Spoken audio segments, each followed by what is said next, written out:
I noticed small changes in her behavior and convinced myself something was wrong, so I started digging, but what I uncovered that night was nothing like I had imagined.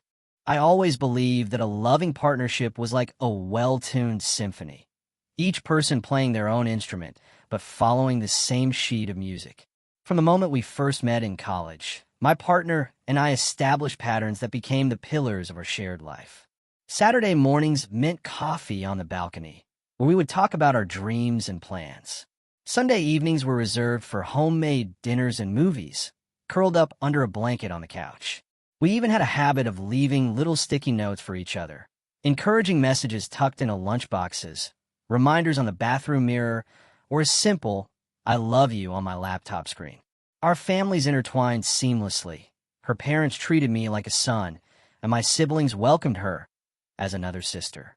Holiday gatherings echoed with laughter and friendly teasing.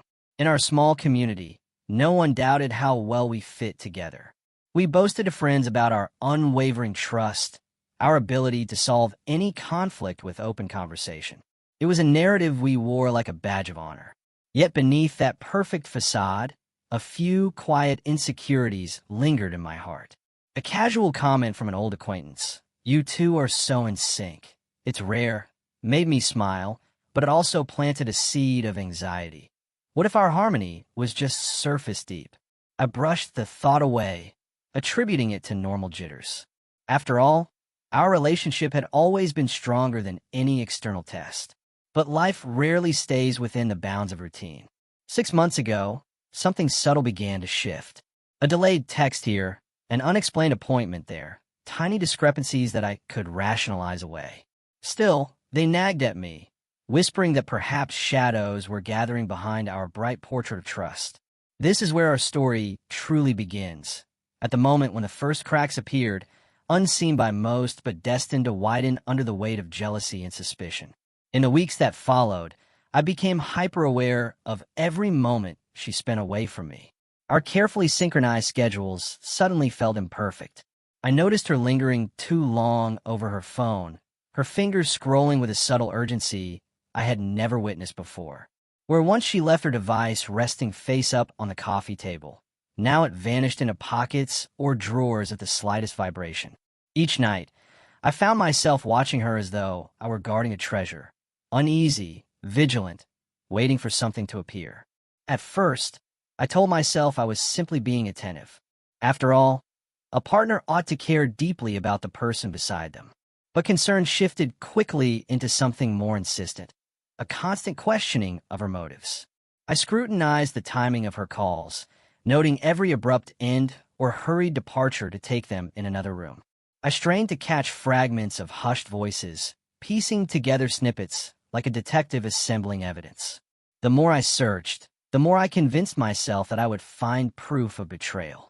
I began keeping a mental log of her movements, how long she was gone, where she went, who she might have met.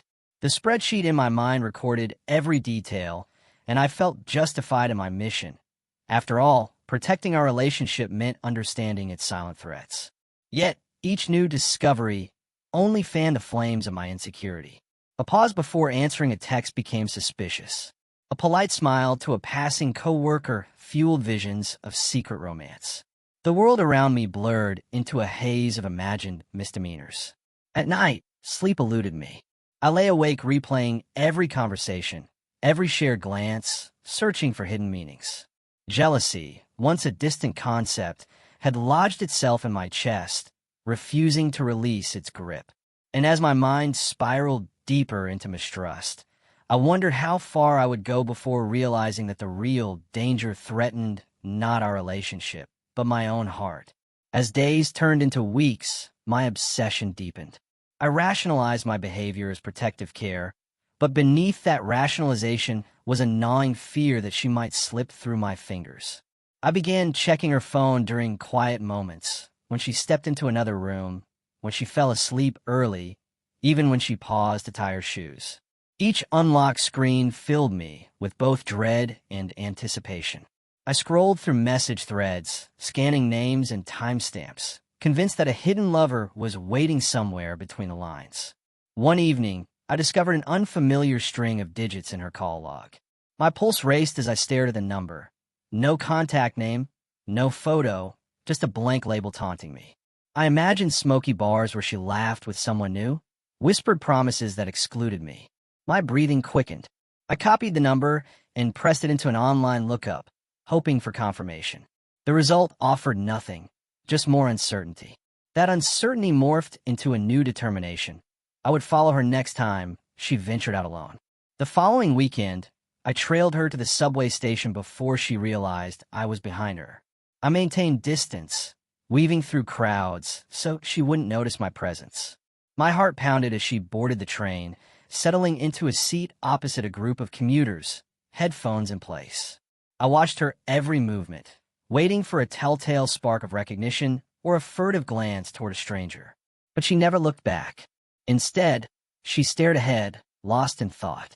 When she stepped off at her stop, I followed to the corner cafe she frequented. Inside, she leaned over a notebook, jotting down ideas with steady concentration. No mysterious date appeared, no clandestine rendezvous unfolded. My relief mingled with confusion. All the evidence I had assembled dissolved into thin air, yet the jealousy that drove me remained unshaken. In that realization lay the heart of my conflict. I had become both detective and defendant, trapped in a web of my own making. After that fruitless stakeout at the cafe, I felt both foolish and unsettled. If she wasn't meeting anyone, then why did I feel this relentless urge to uncover secrets? I told myself it was over. No more surveillance, no more invasive checks. Yet, the seed of doubt had sprouted roots too deep to uproot so easily. Back at home, I resolved to focus on positive research, reading articles about rebuilding trust, watching relationship podcasts, jotting down advice on forgiveness. But each time I tried to concentrate, my mind diverted back to her phone log and that unnamed number. Even words of encouragement felt like echoes of my own denial. My productivity at work suffered. I replayed scenes in my head, analyzing her every look and inflection for hidden emotion. One night, I noticed her browser history had been cleared. I froze, staring at the blank list on her screen.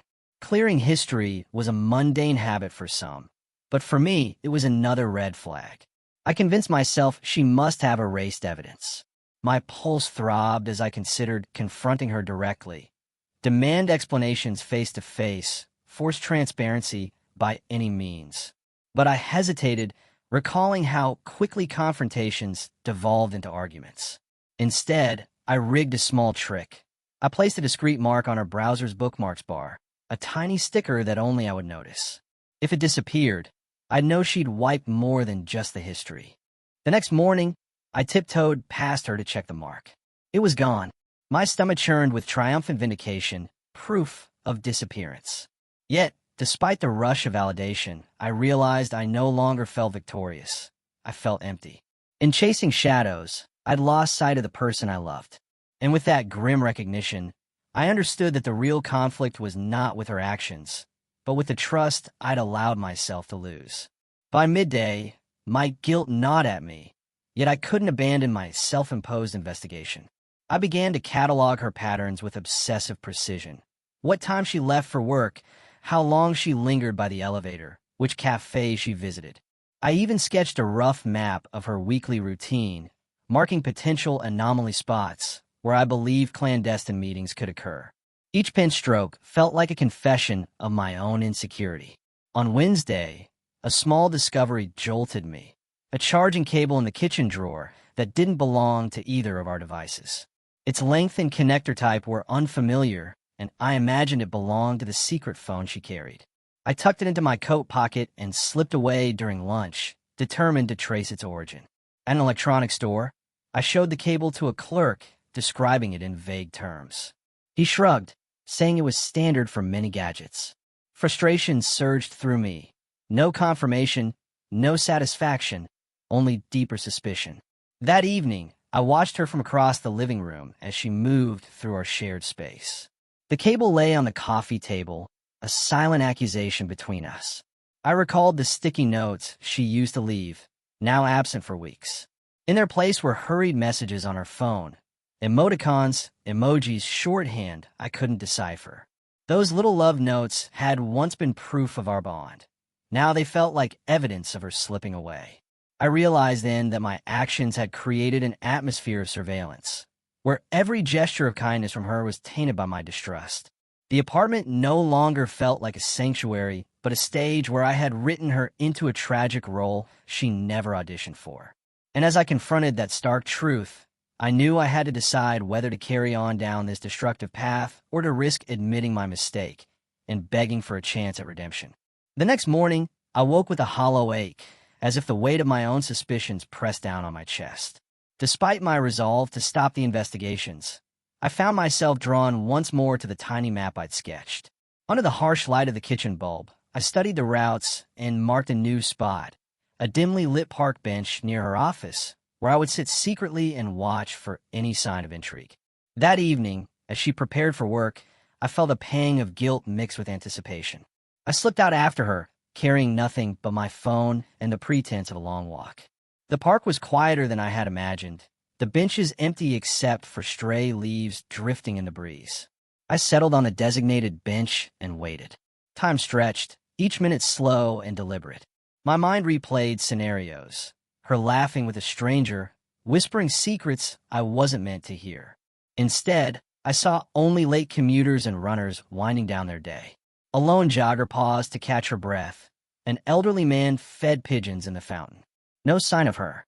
My heart sank as the sun dipped below the skyline, and I realized I had spent hours pursuing an illusion. There was no rendezvous, no betrayal, only my own fear manifesting in empty silhouettes. Walking home, I felt the crisp air cut through my denial, leaving me raw and exposed. I carried with me the undeniable truth that my jealousy had become its own kind of prison, one built from imagination, suspicion, and loneliness. In that moment, I understood that breaking free would require more than abandoning my stakeouts. It would demand a confrontation with the deepest insecurities I had long ignored, and I wasn't sure I was ready to face them. Returning home that night, I found our apartment cloaked in silence. The scattered remnants of our routine, an open book on the coffee table, a half-finished cup of tea on the counter, felt like relics of a life I was slipping away from. My partner's absence on the couch, where she usually curled up to unwind, was more than an empty seat. It was a testament to how far we drifted. I pressed my palm against the cool balcony railing, breathing in the city's distant hum, and reflected on how jealousy had transformed me. What began as fleeting doubts had metastasized into a need for constant reassurance. In chasing phantoms, I had started to neglect the very relationship I claimed to protect. Each unchecked assumption, each silent accusation, had widened the gap between us. That night, I lay awake beside her, staring at the ceiling as memories replayed. Our early mornings laughing over spilled coffee, the warmth of her hand in mine during late-night walks, the thrill of planning our future together. Those moments felt impossibly distant now, like scenes from someone else's life. I wondered if she, too, replayed them in search of the partner I once was. In the dead of night, I made a decision. The next day, I would abandon my covert operations. No more surveillance, no more secret notes or stickers. Instead, I would collect the courage to face my fears head-on. I knew that meant admitting my guilt and vulnerability, not just to her, but to myself. Trust, I realized, was not a guarantee, but a gift we give one another every single day. As darkness enveloped our bedroom, I resolved to lay down my defenses. The path to reconciliation would be uncertain and fragile, but it was the only path capable of restoring the harmony I had so recklessly endangered. Morning light filtered through the curtains as I sat on the edge of our bed, heart pounding with anticipation and fear. With trembling hands, I wrote a letter. No accusations, no blame, only the raw truth of my actions and emotions. I described how jealousy had crept in, how I'd betrayed her trust by turning into an investigator instead of a partner, and how ashamed I felt for letting my fear overshadow our love. Folding the paper carefully, I left it on her pillow before slipping into the kitchen to brew coffee. When she appeared in the doorway, still wrapped in last night's clothes, her eyes were soft with concern. I gestured toward the paper. She picked it up slowly, her gaze shifting between the letter and me. Silence stretched as she read each line. My throat went dry. Every second felt like an eternity. Finally, she looked up and held my gaze. I never imagined you'd doubt me like this, she said quietly, voice trembling.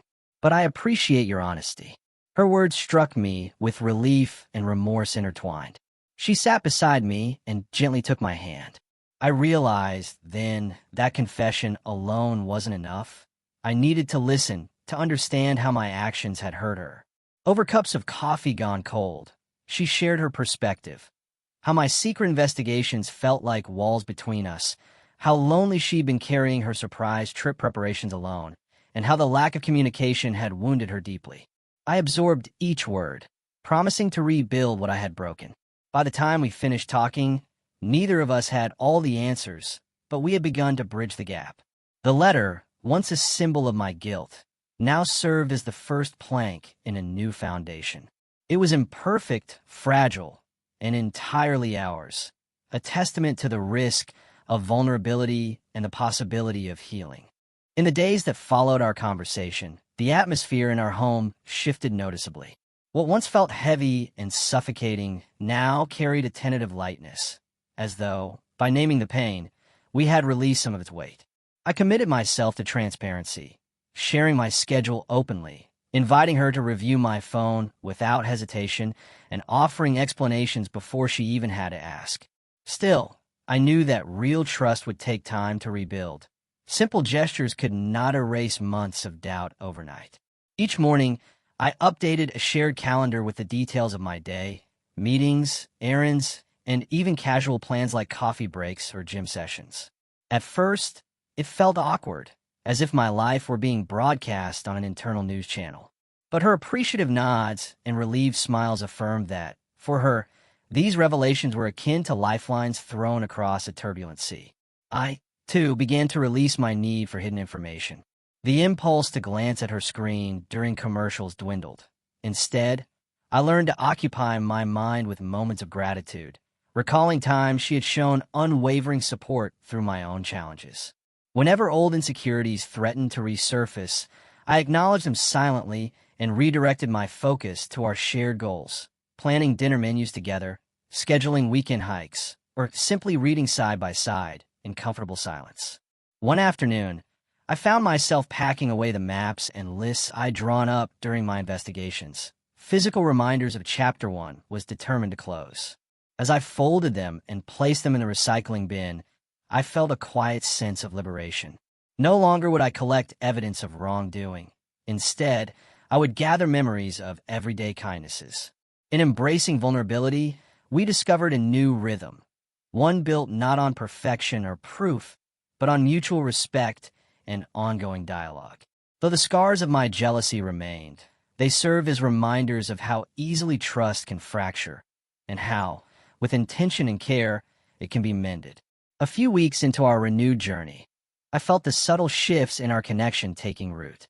It wasn't a grand transformation. There were no fireworks or proclamations, just small, meaningful moments woven into our days. I noticed how she paused before making plans now, asking if I had any conflicts instead of springing surprises I couldn't accommodate. In turn, I discovered the joy of letting go, releasing the impulse to monitor her every move and trusting that her actions would always align with the love I knew she held for me. One evening, on a quiet walk through the neighborhood where our story began, I realized how different I felt. The crisp air no longer carried the weight of suspicion. Instead, it felt like a fresh breeze lifting away old doubts. We passed the cafe where I had once waited in vain, and I allowed myself a small smile rather than a pang of regret. In that moment, the past felt firmly in its place, not erased, but acknowledged and integrated into the new chapter of our relationship. Back home, I revisited the letter I had written, the raw confession that had sparked our healing. It lay tucked into a journal now, alongside snapshots of happier times and my reflections on growth. Flipping through its pages, I saw the outline of my own transformation, from a partner consumed by jealousy to someone learning the art of trust. I felt pride in how far we'd come, tempered by a humble reminder of how fragile harmony can be if left unchecked. That night, as she settled beside me on the couch, I reached instinctively for her hand. There was no grand gesture, only the simple warmth of skin against skin. In that silent reassurance, I found a promise renewed, a commitment to honor the vulnerability that trust demands and to cherish the delicate balance of love over fear. A month after laying down my defenses, we faced our first real test of this renewed trust. She invited an old college friend to join us for dinner, someone I had never met, but whose presence threatened to stir the residual fears in my mind. In the past, an invitation like that would have set my anxiety ablaze. Would they share jokes behind my back? Was there chemistry I couldn't see? But this time, I sat down at the table determined to observe without suspicion. As the evening unfolded, I watched her laugh easily, her friend's stories evoking smiles that reminded me of why I fell in love with her. My old habit whispered warnings, but I silenced it by focusing on the genuine joy radiating between them. When the friend excused herself briefly, I found myself free of the urge to peek at her phone or tally her movements. Instead, I joined my partner in preparing dessert, chopping strawberries and folding whipped cream side by side. Later, as we said goodnight to our guest, I realized that the warmth I felt wasn't just gratitude for a pleasant evening, but pride in the self I was becoming, someone capable of trusting without proof. On our walk home, under the glow of street lamps, we spoke of light topics, favorite books, an upcoming weekend hike, rather than dwelling on our past conflicts. The conversation flowed easily, unburdened by the need for justification or reassurance. That night, I lay in bed reflecting on the contrast between then and now. What once would have been an emotional minefield had become an opportunity for connection. My jealousy no longer held power over me. Instead, it served as a quiet reminder of the journey we'd taken. As sleep claimed me, I felt a calm certainty that whatever challenges lay ahead, we would face them together, grounded in the trust we had painstakingly rebuilt. Life settled into its new rhythm, but I remained vigilant against complacency. One afternoon, while sorting through our shared email account for travel deals, I stumbled upon a notification from a fitness app on a profile that I didn't recognize. My first impulse was to question it. Why a new workout regimen without mentioning it? The old instinct to pry reared its head, but I caught myself. Instead of diving into suspicion, I paused and considered the possibility of something innocuous, perhaps a fitness challenge she wanted to try solo, or a well-meaning recommendation from a coworker. I resisted the urge to snoop further and made a note for our next check in conversation. That evening, over tea, I gently asked about her new fitness goal. She smiled and explained that she'd signed up for a virtual charity marathon, hoping to raise funds for a diabetes research fund that had supported a family friend. Relief washed over me, mingled with pride at her compassion. I realized that by trusting first and questioning later, I had honored both her autonomy and our agreement. Emboldened by this success, I initiated a weekly ritual we called Open Hour, 60 minutes without phones or distractions, dedicated entirely to sharing our thoughts, worries, and achievements. During our first session, she spoke of work pressures and creative ideas for our future home's design. I shared my struggles with lingering doubt and how I coped by redirecting that energy into self-reflection and journaling rather than surveillance. In that safe space, we found new ways to support each other, acknowledging that neither of us was perfect, but that together we could address our flaws. That night, I fell asleep with a sense of contentment I hadn't felt in months. The app notification, once a spark for jealousy, had transformed into an opportunity for connection. Each conscious choice to trust rather than suspect knitted our bond tighter, reinforcing the lesson that love flourishes not in certainty, but in the willingness to embrace vulnerability and to believe in each other's integrity, even when doubt whispers otherwise. A few days later, I faced an unexpected challenge to my newfound trust when she received a last-minute invitation to join a high-profile networking event for her career. The evening clashed with our open hour ritual, a tradition I cherished yet recognized shouldn't become a trap. In the past, I might have insisted we postpone our time together, but now I understood that true trust meant supporting her growth, even when schedules conflicted. As she prepared for the event, I felt a flicker of the old anxiety, worries about unfamiliar people, unspoken conversations, and a late return time. But instead of spiraling, I honored my commitment to honesty and shared my concerns calmly, acknowledging that my discomfort stemmed from old insecurities, not her actions. She smiled with genuine appreciation, assuring me that she valued our time and would return promptly. In that moment, I recognized how far we'd come. My doubts no longer controlled me. I owned them and communicated them openly. Left at home, I resisted the urge to monitor her arrival or cross-check her location. Instead, I settled into the living room with a book I'd been meaning to finish, something light and unrelated to our conflicts.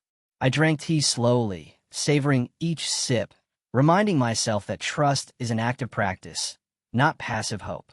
When the door opened hours later, she stepped inside with glowing excitement, stories of inspiring conversations, new connections, and a colleague's proposal for collaboration at next year's conference.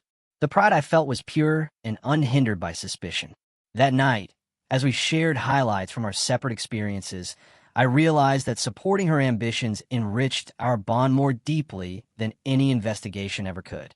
The old maps and spreadsheets of doubt lay discarded. In their place stood a relationship strengthened by mutual respect, clear boundaries, and the courage to let love guide us rather than fear. As autumn's golden light filtered through our windows, I felt a growing desire to mark our progress with a symbolic gesture. I decided to recreate our first date, an impromptu picnic by the riverside where we had spent hours talking under a maple tree. Planning it required subtle collaboration. I asked her schedule indirectly, framing it as a casual weekend outing, and she smiled knowingly, offering no resistance. In that moment, I realized how far our communication had evolved, from secretive monitoring to shared anticipation. On the chosen afternoon, I packed a basket with her favorite pastries, a soft blanket, and a handwritten note recalling that first day together. We arrived as the sun dipped toward the horizon, painting the water in hues of copper and rose. I watched her eyes light up at the familiarity of the spot, the way she inhaled deeply, savoring the crisp air and the scent of fallen leaves. My heart swelled with affection, unclouded by doubt. We settled beneath the maple, side by side, and I presented the note. Her eyes glistened as she read my words. No dramatic declarations, just a quiet acknowledgement of our journey. I felt tears prick my own vision, not from guilt or fear, but from gratitude for the resilience we had discovered in one another. We lounged on the blanket, sharing pastries and memories, each moment reinforcing the trust we had rebuilt. As twilight deepened, I reflected on the transformation of our relationship. Jealousy, once a relentless storm, had softened into a gentle rain, one we had weathered together, emerging stronger and more attuned to each other's needs. In that peaceful interlude, I recognized that trust was not a static achievement, but a living bond, nourished by honesty, empathy, and small acts of devotion. And as the final light faded, I knew that whatever lay ahead, we would face it hand in hand, unafraid to embrace both vulnerability and hope. In the weeks after our riverside picnic, a new calm settled over our lives. I discovered that the lingering tension had given way to a sense of easy companionship, where laughter flowed naturally in small gestures, like sharing morning tea or pausing to admire a sunset, reminded me that love thrives in the mundane. My jealousy, once an ever-present shadow, had diminished into an occasional whisper, one I could acknowledge without allowing it to dictate my actions. I revisited the rituals we had built, open-hour conversations, shared calendars, and spontaneous date nights that honored both our schedules and our desires. These practices no longer felt like obligations, but as expressions of care, subtle promises that we would continue tending to the delicate garden of trust we had planted together. When doubt surfaced, I no longer sought hidden proof. Instead, I leaned into dialogue, offering my fears as invitations to deepen our understanding rather than accusations. Looking ahead, I realized that challenges would inevitably arise, distance during business travel, hectic work seasons, or unforeseen family crises. Yet I felt fortified by the journey we had completed. We had faced the corrosive power of suspicion and emerged with a partnership that valued transparency over certainty and empathy over evidence. Our love had been tested by my own insecurities, but through vulnerability and patience, it had grown more resilient. As I sit now at our favorite cafe, watching her approach with that familiar smile, I recognize the profound lesson this chapter has taught me. Trust is not a static quality to be possessed, but a dynamic choice we renew with each conversation, each shared intention, and each act of forgiveness. In choosing to believe in her integrity, I reclaim my own capacity for love. And in that reclaimed capacity lies the promise of countless tomorrows, together unburdened by the shadows of doubt.